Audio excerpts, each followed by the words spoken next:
Bonjour à toutes et tous, bienvenue dans cette troisième journée de ligue. Vidéo qui arrive un peu tard, mais comme on dit, mieux vaut tard que jamais. Voici les decks du jour. En premier joueur, on a Cissé, qui a un bon deck méta, toolbox, combo, good stuff, tout ce que vous voulez. Ensuite, on a Joara. Joara qu'on ne présente plus, vu que c'est presque la mascotte de la ligue, hein, il est sur chaque vidéo, je pense. Puis on a Krark Sakashima, qui est aussi un deck Storm, dont le but c'est d'abuser du trigger de Krark pour copier ses spells, et au final vous tuez à l'ennui. Et pour terminer, on a Team Nachrome, le Blue Farm, qui est aussi un deck bien connu, assez good stuff, et qui joue les meilleurs combos du CEDH. Commençons maintenant la partie. On a une pregame avec Blue Farm qui a une Gemstone Cavern et qui exile un Mnemonic Betrayal. Ensuite, on a Cissé qui draw, il joue un Windswept Heat pour aller chercher une Savannah. Et ensuite, il va jouer un Deathrite Shaman. Puis il passe le tour à Jorah. Jorah joue une Volcanic Island. Puis il passe à Krark-Saka qui va jouer une Misty Rainforest pour aller chercher sa propre Volcanic Island. Ensuite, il joue un petit Ponder. Et il va shuffle sa library avec le Ponder. Il va ensuite passer à Team Nachrome qui draw et qui joue sa propre Volcanic Island. Puis un Curse Totem qui va enchanter le joueur de Cissé. Cissé untap. Il joue une City of Brass. Et pour 2, il joue un Demonic Tutor. Puis il va passer le tour à Jorah qui draw. Jorah joue un Otawara. Et pour 2, va jouer un Grim Monolith. Puis il passe le tour à Krark Sakashima. Il joue un Arid Mesa qui va craquer pour aller chercher son Steam Vents et ensuite jouer son Krark dégueulasse que je vous mets ici en photo. Suite à ça, il passe le tour à Team Nachrome qui draw. Et pour 2, joue une Fellwarstone. Passe ensuite à Cissé. Cissé joue son Flooded Strand et va chercher la seule Volcanic Island qui manquait en jeu. Il va ensuite tenter une Rhystic Study et c'est là que le sel va commencer à monter puisqu'il va se la faire Red Blast. T'es vraiment un casse-couille de merde. Je vais faire toute la guignole. Si tu l'offres, je prends. L'offre, je prends. On arrive ensuite chez Jorah, qui pioche, et qui pour 4 va jouer son commandant. Il enchaîne ensuite avec un Lotus Petal, Jorah Trigger et il pioche une carte. Il passe ensuite le tour à Krark Sakashima, qui joue un Gamble. Ça lui donne un trigger de Krark et évidemment il gagne, donc ça lui fait une copie du Gamble. Il va chercher sa première carte, puis il défausse au hasard un Harmonic Prodigy. Et sur le second, il défausse un petit Jescazuil. Il joue ensuite un Scalding Tarn et va aller chercher le land sur Veil. Puis il passe le tour.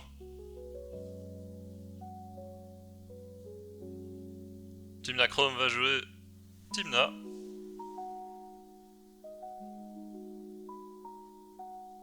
Et passe ensuite le tour.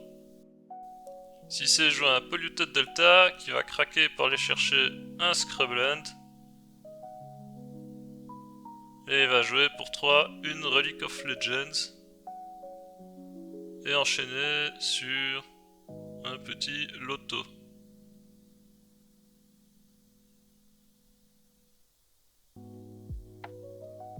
Passe ensuite le tour.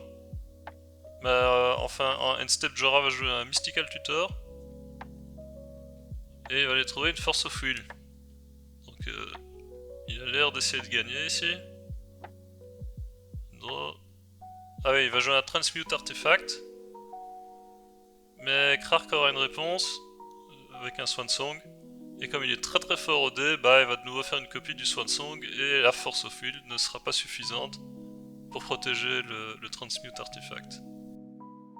Krark Sakashima untap et joue, bah il va vous expliquer.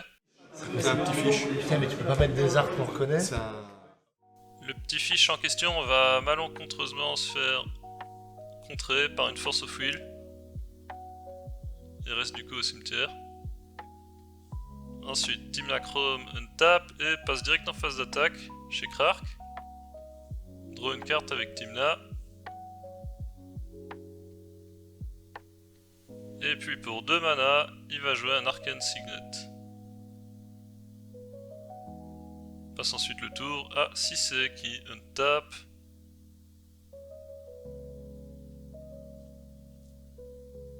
Et pour 3 mana, il va jouer un Rhythm of the Wild. Il reprend ensuite 3 mana en pool avec la Relic of Legends. Et joue son commandant. Ouais, comme c'est son second spell du tour, il a un trigger de l'auto, perd un point de vie, crée un trésor. Il passe ensuite à Jora. Jora va jouer Tormod Script qui trigger son commandant. Et ensuite pour 1 il va jouer, alors comme il n'y avait pas assez de Graveyard Hate, il va jouer une Soul Guide Lantern qui trigger à la fois l'auto et Jora. Il passe ensuite à Krark Sakashima qui draw. Il va jouer un Forbidden Orchard. Et pour 4 mana, il tente de jouer un Stormkiln Artist qui va se faire Force of Will par le Timna Chrome. Et Krark va mettre une pêche à 2 dans la gueule du Blue Farm. En fin de tour, on a Cissé qui va jouer un Vampiric Tutor. Et Timna Chrome peut enfin prendre son tour. Il met un Wooded Foothills en jeu pour aller chercher son Badlands. Et passe ensuite en phase d'attaque avec Timna. Il fait des grands gestes pour expliquer son trigger que tout le monde connaît. Il pioche sa carte. Et passe le tour à Cissé. Cissé va tenter la win avec un petit silence. Ce à quoi Jora répond avec un Flusterstorm mais qui met qu'une copie sur le stack, donc ça coûte que 2. Et Cissé peut tout à fait payer. Timna Chrome en réponse va mettre intuition sur le stack. Cissé tente de détruire le Curse Totem avec un Boseiju, mais Timna Chrome n'a pas dit son dernier mot. Je vous laisse entendre les réactions à chaud. Attention, le vocable employé peut heurter la sensibilité de certains. Putain, je le savais, fils de quel connard. Deuxième fois du tour. Bien vu Michel, bien vu. La rage, mais l'audacité quand même. Connard. On a le Deflecting SWAT qui va se résoudre. Alors le Boseiju ne peut pas être redirigé vers la Relic of Legends normalement, puisqu'elle appartient au contrôleur du Boseiju, mais bon ça change pas grand chose. Ensuite, Intuition se résout, et on va choisir la Messe Noire. Suite à ça, le silence se résout finalement, mais bon comme le Curse Totem est toujours en jeu, Cissé va pas pouvoir gagner ce tour-ci. Il va ensuite jouer un petit Final of Devastation pour x égale 3, et il va aller chercher Kunsil, qui est un genre de grand abolisher qui lui fait aussi piocher quand une créature avec une force supérieure à sa force de base fait des dégâts, donc si c'est dans ce cas là. Ensuite il joue une Gemstone et il passe son tour à Jora. Jora untap. Il joue un Everflowing Chalice pour x égale 0, juste pour piocher avec son commandant. Puis il joue un Gamble. Et il défausse, je pense que c'est ce qu'il a été chercher, vu qu'il a pas l'air très content. Donc la Sensei qui aurait été vraiment bien dans son deck. Ensuite il craque la Soul Guide pour piocher une carte et met un Polluted Delta qui craque pour chercher une île. En fin de tour, Team Nacrome va profiter de la situation, jouer un Final Fortune avec Crack Sakashima est le seul à potentiellement avoir encore des réponses, mais full tap, arrive à jouer un Dark Ritual et derrière un Nadnos.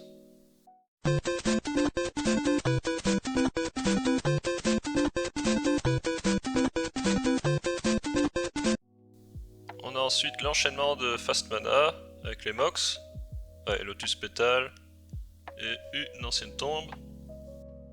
Et enfin un Chrome Mox. Puis il va jouer un Demonic Tutor pour aller chercher une Wincon probablement. Alors le Tassa est sur la stack. Jora a encore une réponse puisqu'il lui reste un pacte. Mais Team Nacrome a également un pacte. Donc le pacte original va être contré. Et là il va pouvoir mettre son Tainted Pact. Et la petite poignée de main amicale qui signifie la fin de la partie. GG aux joueurs de Blue Farm. Et merci à vous d'avoir regardé cette vidéo. Quant à moi, je vous dis à la prochaine. Oh putain, tu me casses les couilles et ta custom de merde. Non, je suis salé, ça fait trop chier, il a de la chatte. Allez, viens faire un câlin. Non, casse-toi. Putain, quoi, tu rentres à pied, moi, c'est ça.